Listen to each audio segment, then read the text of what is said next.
I'm standing here on the Mount of Olives, beautiful day in Jerusalem, and I'm thinking about the fact that Jesus didn't turn around. A couple days ago, we were in the narrow streets of Nazareth and had one of the most harrowing moments I've ever had in a car.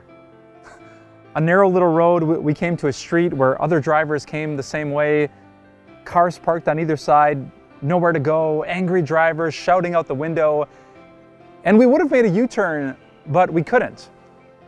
I mean, there was tension, we weren't sure if there was danger, and we would have just turned around, but there wasn't an opportunity to do so. And that makes me think about Jesus. Some people call this the Palm Sunday road, the road that Jesus came down before he went into Jerusalem during Holy Week. And even though it's a fairly narrow road, Jesus could have turned around. He wasn't in a tour bus, he was on a donkey. And yet listen to what happened in Matthew chapter 21. As they approached Jerusalem and came to Bethphage on the Mount of Olives, Jesus sent two of his disciples, saying to them, "Go to the village ahead of you, and at once you will find a donkey tied there with her colt by her. Untie them and bring them to me." This took place to fulfill what was spoken through the prophet.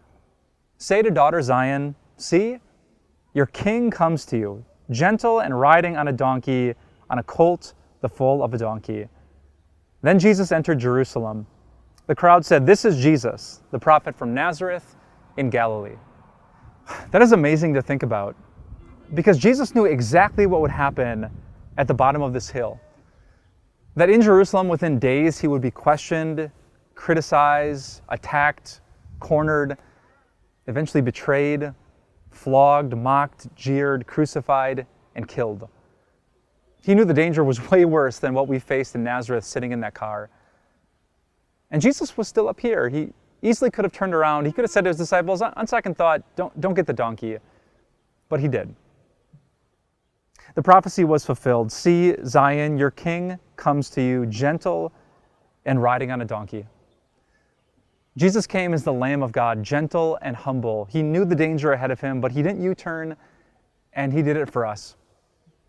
He will later be declared a king in a mocking way with the sign that hung above the cross. "This is Jesus of Nazareth, the King of the Jews." But then in this very city, he rose from the dead to proclaim himself the King of Kings and Lord of Lords. Think about that.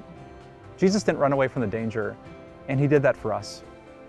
So today, let's celebrate the Jesus who walked the very streets of this city. Let's celebrate that we have a king, a Lord who gets the last word over everything in our lives, and yet he's a king who is gentle and humble, one who is kind and forgiving. That's why we love King Jesus. That's why we worship him. He didn't U-turn. He walked right into the cross so that you and I could walk right into the presence of God. That's the powerful message of the gospel that we think about here on the Mount of Olives. Earlier this year, I got to explore Israel. I'm sitting literally in the place where Jesus' feet touched.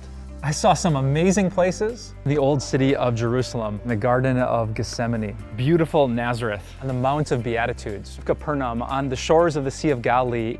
And I can't wait to share these video devotions with you.